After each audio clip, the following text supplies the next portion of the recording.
I often hear from people that anti-Arab sentiment only started after 9/11.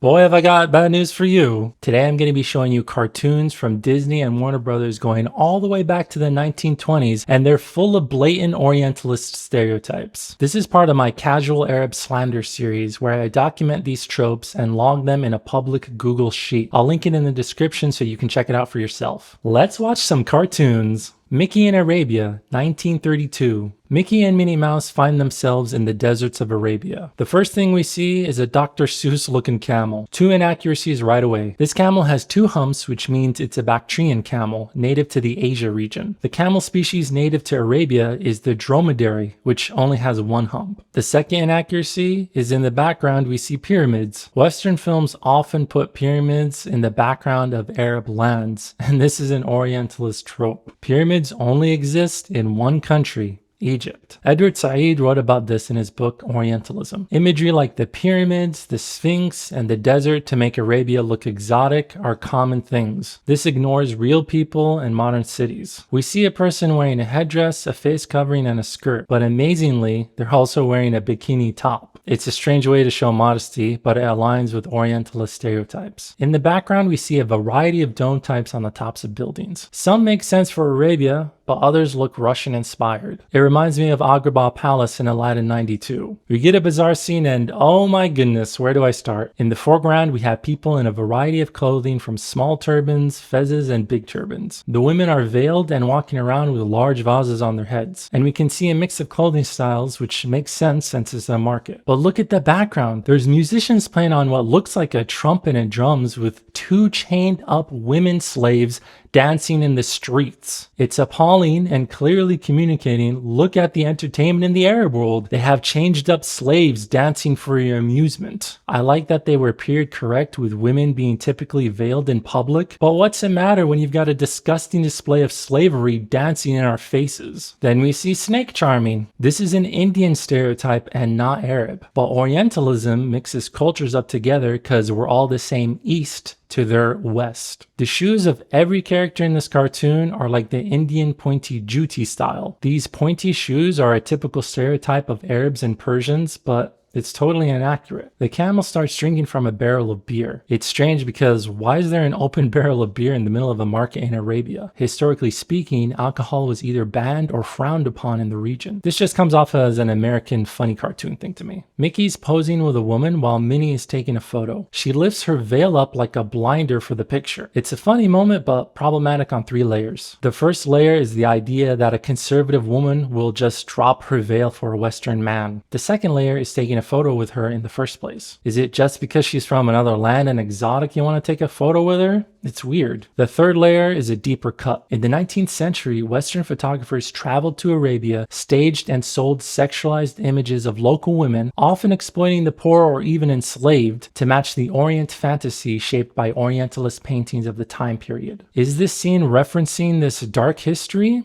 Maybe. It could just be a silly gag, but the idea of photographing a veiled woman in Arabia doesn't exist in a vacuum. Even as a joke, it's echoing a darker past. I'm gonna link a free book talking about this troubling photography phase in the description. Check it out if you want to learn more about this crazy time in history. Minnie's bending over to take a photo of Mickey when P shows up wearing an Arab headdressing, which is kind of funny. The qutra is the cloth headdressing. The agal is the black cord that holds the qutra down on the head. What's weird about this is his agal is multicolored and reminds me of a candy cane. P is slobbering from the moment we see him. Is it because he's seen an unveiled woman in public in an Arabian city? He desires her, which plays into the hypersexualization of Arab men. It's saying Arab men can't contain themselves around women. He abducts her, takes her to his fort, and the first thing we see of them in their fort is that he took her to his bedroom. We see Pete trying to sexually assault her. This is absolutely disgusting.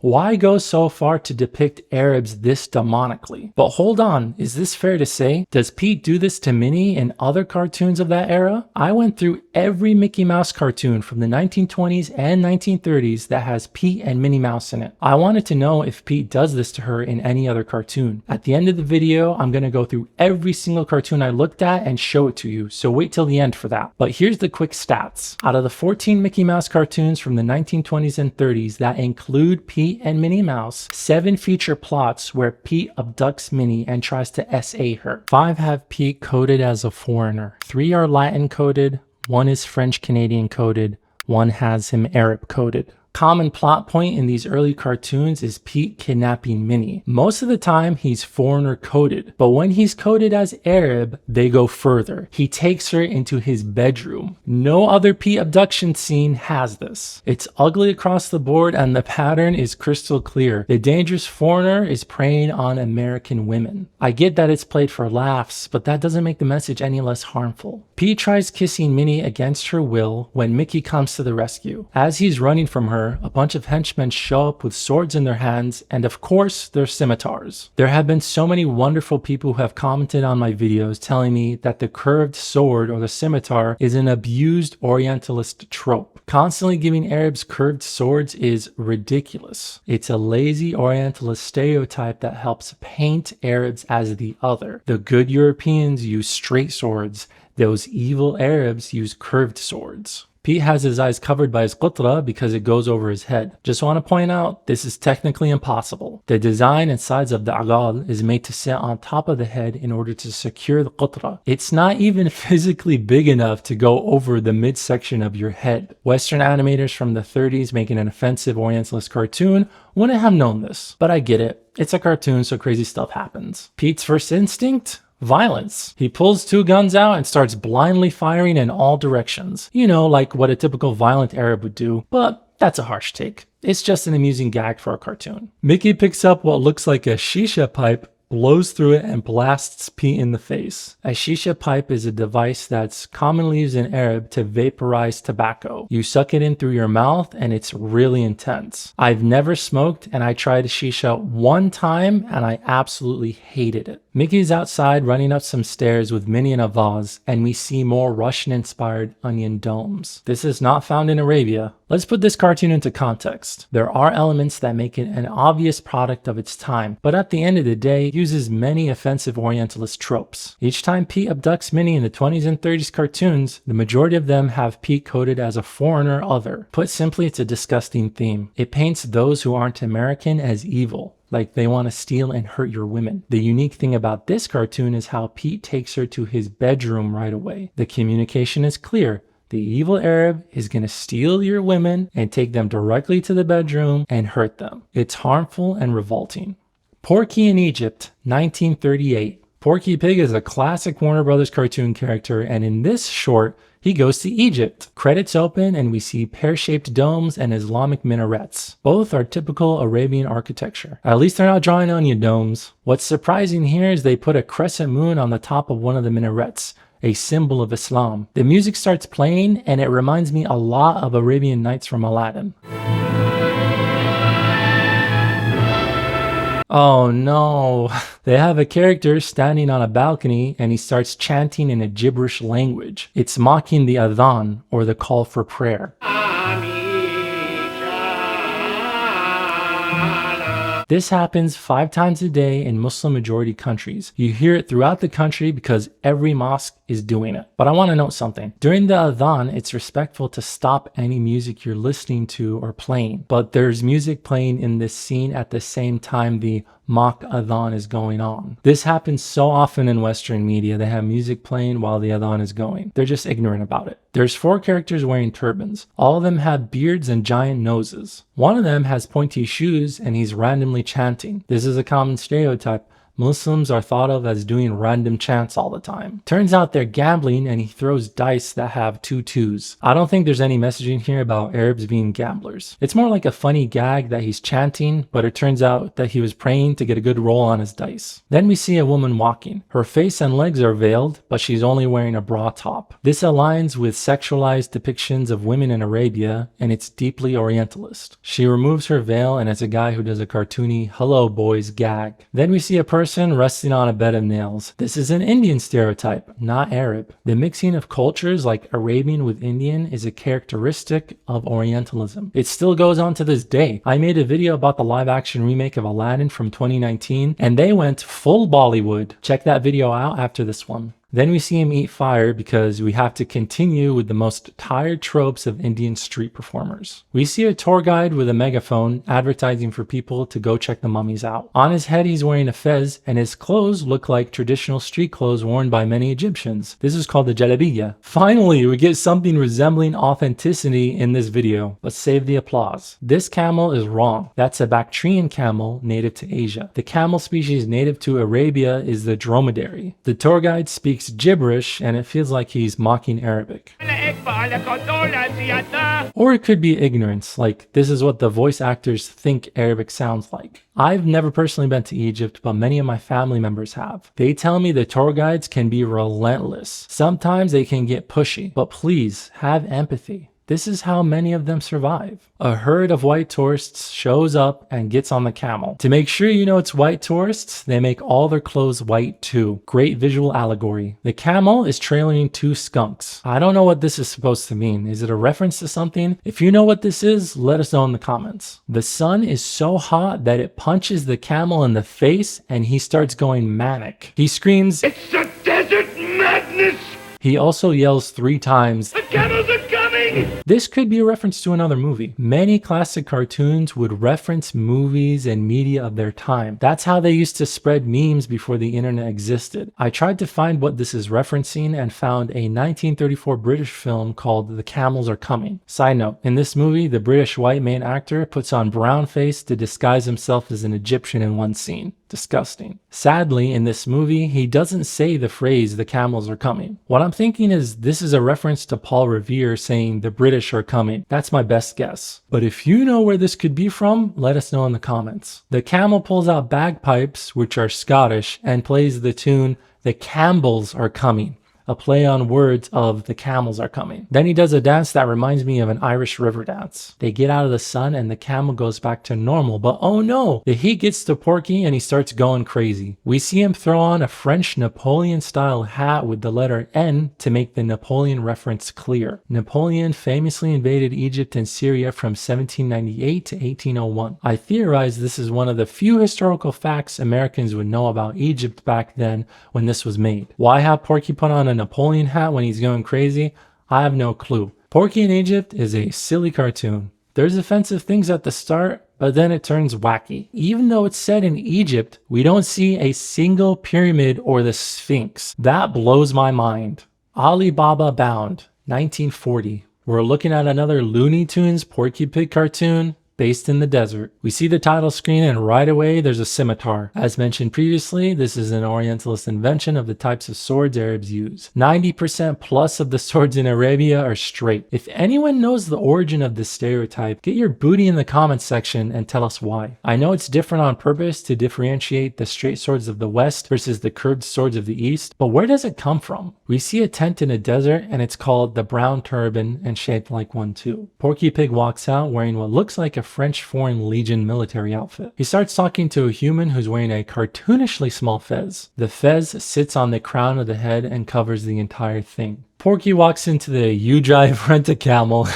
All the camels are the wrong type. What we're seeing are Bactrian camels, native to mostly Asia. The camel species native to Arabia is the dromedary, which only has one hump. None of these cartoons can get the camels right. Then we hear the music play and it's the Arabian Riff, also known as the Streets of Cairo.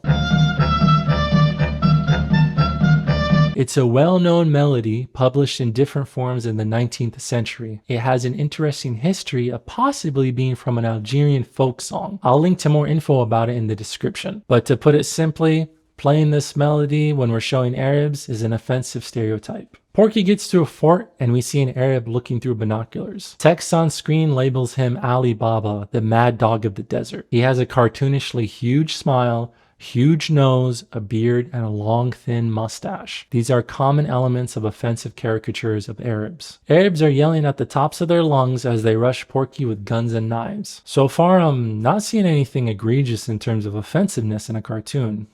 Oh, here we go. Now there's a guy with a bomb on his head and a sign that reads, yeah, you can read that for yourself. Wow, that is horrible. We see the guy get up with excitement and he wants to join the battle. One Arab pulls a Spider-Man and runs up the wall, but Porky mouths his head down. The Arab responds by pulling out a sign that says, "This fort is unfair to Arabs." I don't know what this is. Maybe it's a reference to worker strike signs of the 1940s. If you know, let us know. Cut to the Arab with a bomb on his head. He rushes toward the fort, but they open doors and he rushes past both of them. We see him run into the Arab baddies, which blows them all up. This cartoon is more on the super silly side rather than being super offensive. Of course, there are offensive stereotypes, including one ridiculous one, but most of the jokes are common cartoon animation gags. Donald Duck Crazy with the Heat, 1947. Donald Duck and Goofy go to a desert location in this animation short. What could go wrong? We're in a desert and a car's coming over a sand dune, then it collapses. Donald Duck is wearing what looks like a pith helmet, and ya salam, Goofy is wearing a qatra and a gal.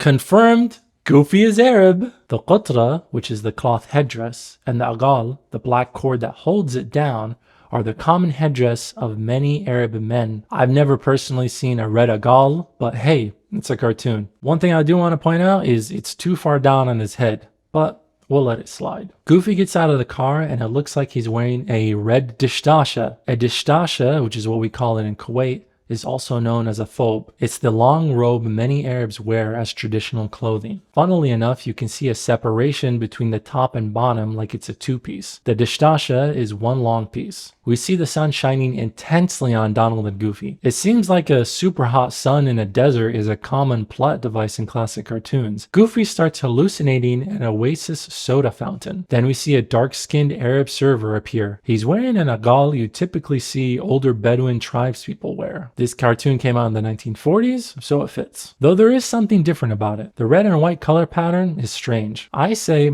it's a cartoon. So they chose fun colors and that's okay. Goofy gets tricked by disappearing and reappearing sodas. The merchant tells him to pay up and he refuses. The Arab magically teleports a ton of dishes into Goofy's hands, then appears beside him holding a scimitar. He becomes aggressive and says not to break any dishes while he touches his sword, implying he'll hurt him if he does. This plays into the violent Arab stereotype. Previously in this video, I brought up how the scimitar is an Orientalist invention. Arabs typically use straight swords. Donald trips Goofy, causing him to drop the plates. The Arab appears and yells, "Off comes thy head." Oh yeah, there's a thing in this cartoon. For some reason, the Arab speaks in an Old English style, and I don't know why. "Off comes thy head."